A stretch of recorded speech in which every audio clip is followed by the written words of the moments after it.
तो चलिए अब रुक करते हैं एपीएन सुपरफास्ट का।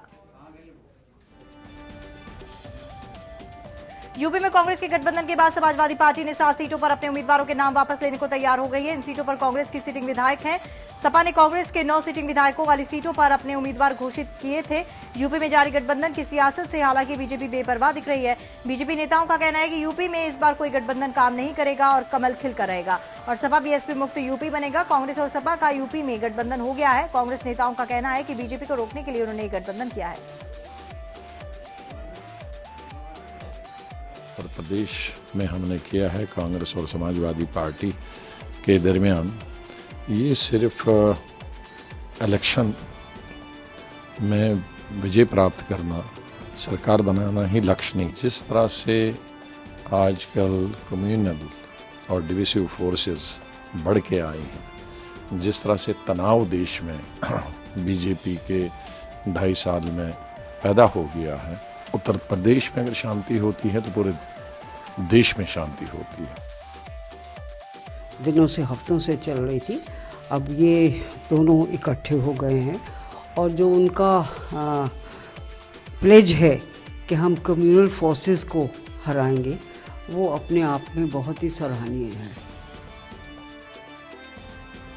सपा को, कांग्रेस को, बसपा को हम सदैव एक मानते थे, एक जानते थे और एक जानते हैं। ये तीनों अलग अलग नहीं, तीनों एक हैं। और भारतीय जनता पार्टी इन तीनों के एक साथ मिलकर के लड़ने के बाद भी 300 से ज्यादा सीटें जीतेगी और उत्तर प्रदेश में एक ऐसी सरकार बनाएगी जो उत्तर प्रदेश की जनता की आकांक्षा के अनुरूप। अलायंस हुआ है तो 75% सीटों पर तो कांग्रेस मुक्त उत्तर प्रदेश हो गया और चुनाव के बाद सपा और कांग्रेस मुक्त उत्तर प्रदेश हो जाएगा। वहां भारतीय जनता पार्टी ही जीतेगी। ये कितनी भी कोशिश कर लें, उत्तर प्रदेश की जनता अखिलेश यादव की नाकामी को भुला नहीं सकती। यूपी की जंग जीतने के लिए बीजेपी ने भी अपनी दूसरी लिस्ट जारी कर दी है। इस लिस्ट में रीता बहुगुणा जोशी जैसे दल बदलू उम्मीदवार को टिकट मिला है। रीता बहुगुणा जोशी को लखनऊ कैंट से टिकट दिया गया है, लेकिन अब तक स्वामी प्रसाद मौर्य को टिकट नहीं मिला है। बीजेपी की दूसरी लिस्ट में टिकट पाने वाले नेताओं ने पार्टी का शुक्रिया कहा है और प्रदेश में बीजेपी की जीत का दावा किया है।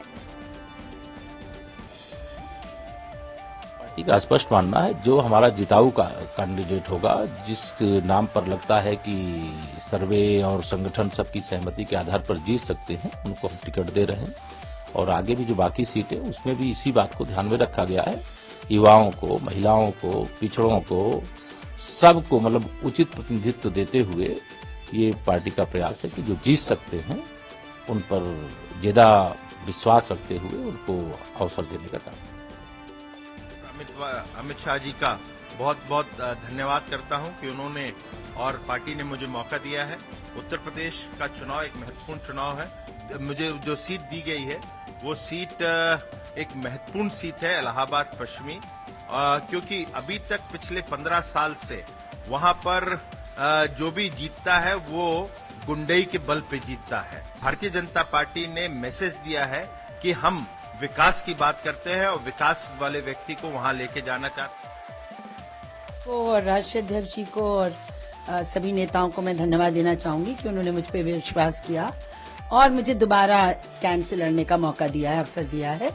और ये चुनाव बहुत ही जो है वो उत्तर प्रदेश का बहुत दिलचस्प चुनाव होगा। जिस तरह से समाजवादी पार्टी और कांग्रेस पार्टी का ड्रामा चला है पिछले 2 दिनों में, इससे 2 बातें बहुत साफ होती हैं। पहली बात तो ये कि अखिलेश जी को विश्वास नहीं है कि वो अपने कार्य के बल पर जनता से अपनी पार्टी के लिए बहुमत पा सकते हैं। और दूसरा ये कि कांग्रेस तो बुरी तरह से ललायित थी, क्योंकि उन्हें मालूम था कि वो ध्वस्त हो चुके हैं और अगर सपा उनका साथ नहीं पकड़ेगी, उनको साथ नहीं देगी, तो उनकी 5 सीटें भी नहीं आएंगी। अमेठी से विधायक और पूर्व खनन मंत्री गायत्री प्रसाद प्रजापति के अच्छे दिन आने का नाम नहीं ले रहे। एक और जहां उनके टिकट को लेकर संशय बरकरार है, तो वहीं दूसरी ओर वो आचार संहिता उल्लंघन में फंस गए हैं। चुनाव आयोग ने मुलायम सिंह यादव के बेहद करीबी गायत्री प्रजापति को आचार संहिता के उल्लंघन का नोटिस थमा दिया है।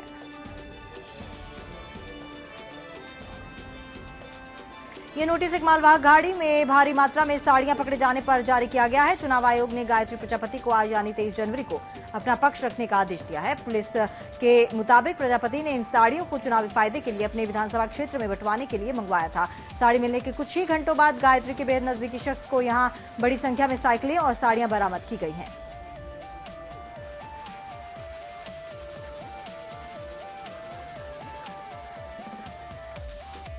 गोवा में 28 जनवरी को प्रधानमंत्री मोदी की निर्धारित रैली से पहले बीजेपी अध्यक्ष अमित शाह आज राज्य में 2 रैलियों को संबोधित करेंगे। यहां 4 फरवरी को विधानसभा चुनाव होने हैं। अमित शाह वास्को और पोंडा में सार्वजनिक रैली को संबोधित करेंगे। वो चुनाव अभियान की समीक्षा के लिए पार्टी पदाधिकारियों के साथ भी बैठक करेंगे। इस बैठक में रक्षा मंत्री मनोहर पार्रिकर, मुख्यमंत्री लक्ष्मीकांत परसेकर और अन्य वरिष्ठ नेता हिस्सा लेंगे। बीजेपी ने यहां की 36 सीटों पर उम्मीदवार खड़े किए हैं और 4 सीटों पर निर्दलीय उम्मीदवारों का समर्थन दे रही है।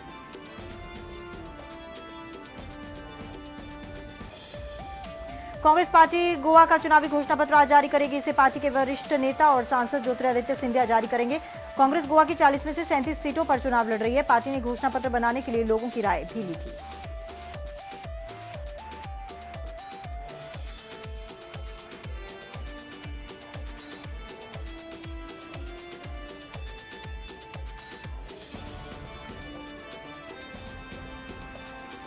शामली पहुंचे बसपा महासचिव नसीमुद्दीन सिद्दीकी ने देश के प्रधानमंत्री मोदी और प्रदेश के मुख्यमंत्री अखिलेश यादव पर जमकर हल्ला बोला। उन्होंने आरक्षण के मुद्दे पर संघ नेता वैद के बयान पर भाजपा पर जमकर हल्ला बोला। उन्होंने कहा कि संघ और भाजपा आरक्षण विरोधी हैं। उन्होंने कहा कि यदि भाजपा आरक्षण की विरोध नहीं है तो वो मोहन भागवत और वैद के बयानों की निंदा करे।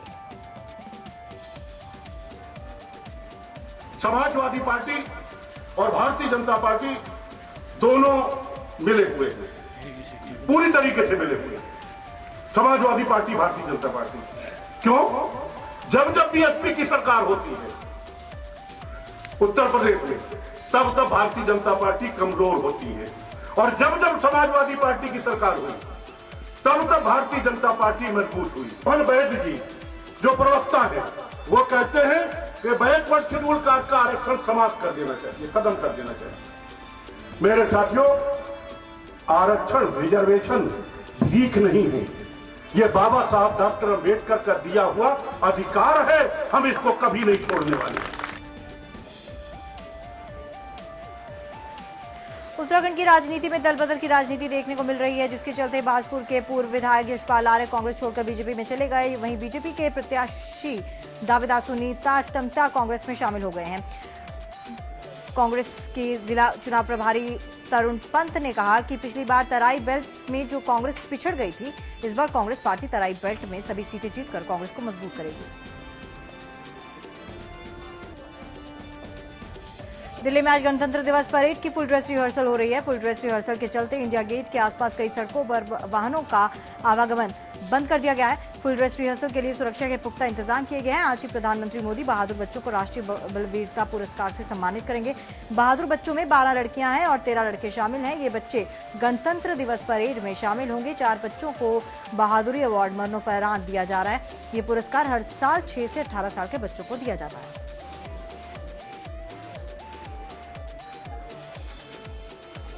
हर साल की तरह इस साल भी दिल्ली के राजपथ पर गणतंत्र दिवस की तैयारियां हो रही हैं। दिल्ली के राजपथ पर गणतंत्र दिवस की परेड का फुल ड्रेस रिहर्सल किया जा रहा है। ड्रेस रिहर्सल की वजह से विजय चौक का रास्ता बंद कर दिया गया है।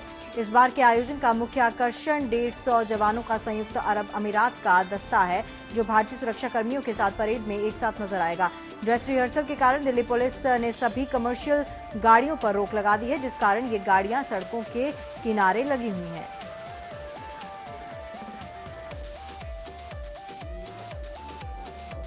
केंद्र सरकार के 1 फरवरी को आम बजट पेश करने के खिलाफ सुप्रीम कोर्ट में दाखिल याचिका पर आज सुनवाई होगी। पिछली सुनवाई में याचिकाकर्ता और वकील मनोहर लाल शर्मा ने सुप्रीम कोर्ट से आग्रह किया था कि इस मामले पर जवाब देने के लिए और समय दिया जाए।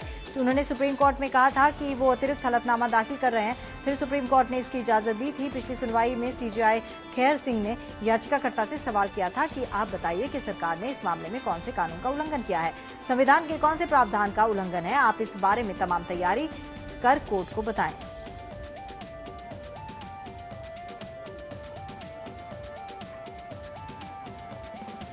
दरअसल वकील एमएल शर्मा ने अपनी याचिका में कहा कि कानून के हिसाब से बजट नए वित्तीय सत्र में होता है। 5 राज्यों में चुनाव होने हैं, इसलिए केंद्र सरकार को 1 फरवरी को बजट पेश करने के रोका जाए।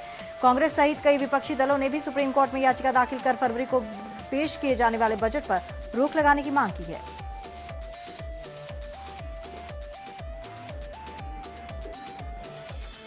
तमिलनाडु में जलीकट्टू पर तनाव जारी है। हजारों की संख्या में मरीना बीच पर प्रदर्शनकारी जमा हुए हैं, जिसे देखते हुए भारी पुलिस बल तैनात किया गया है। आज जलीकट्टू पर बिल पेश होगा। जलीकट्टू से जुड़े अध्यादेश पर राज्यपाल विद्यासागर राव ने शनिवार को ही दस्तखत कर दिए थे।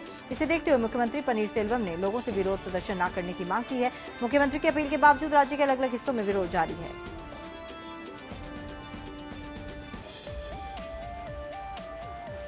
दंगल फिल्म की रियल लाइफ की रियल किरदार बबीता फोगाट ने मेरठ जिला प्रशासन के वोटर जागरूकता अभियान में हिस्सा लिया। इस दौरान बबीता की एक झलक पाने के लिए लोग उमड़ पड़े। बबीता ने महिलाओं से ज्यादा मतदान करने की अपील की।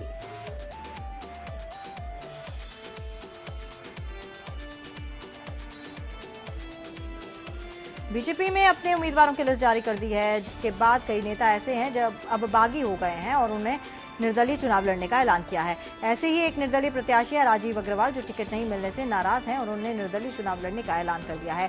काशीपुर विधानसभा सीट से बीजेपी ने हरभजन सिंह चीमा पर ही भरोसा जताते हुए उन्हें टिकट दिया। इस बात से नाराज राजीव अग्रवाल ने तुरंत निर्दलीय प्रत्याशी के तौर पर चुनाव मैदान में ताल ठोक दी, जिसके बाद पार्टी को इस बार सीट खटाई में पड़ती दिखाई दे रही है। राजीव की बगावती तेवरों से पार्टी में खलबली मच गई है।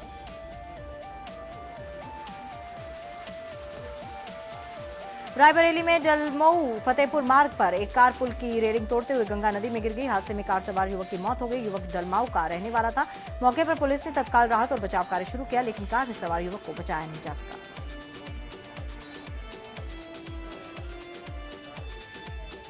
कानपुर में अचानक सिलेंडर में आग लगने से हड़कंप मच गया। गनीमत ये रही कि हादसे में कोई भी हताहत नहीं हुआ। खाना बनाते समय ये हादसा हुआ। महिला ने शोर मचाने पर पड़ोसी मौके पर पहुंचे और महिला को आग से बचा लिया गया।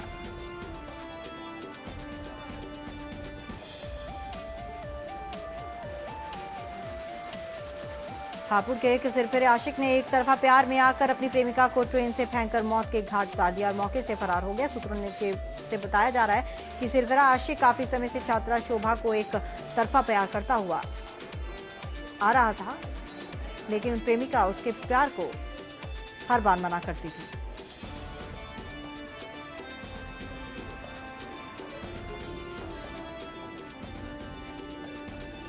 बांदा में अनाधिकृत रूप से संचालित नर्सिंग होम में गलत इलाज और लापरवाही के चलते मरीजों की मौत का सिलसिला थमने का नाम नहीं ले रहा। ऐसा ही एक गैर रजिस्टर्ड नर्सिंग होम में फिर एक युवक की मौत का मामला सामने आया। सिर्फ कमाई के चक्कर में इस नर्सिंग होम में एक युवक की लापरवाही के कारण मौत हो गई और मौत के बाद भी कई घंटे तक उसे ड्रिप चढ़ाई जाती रही।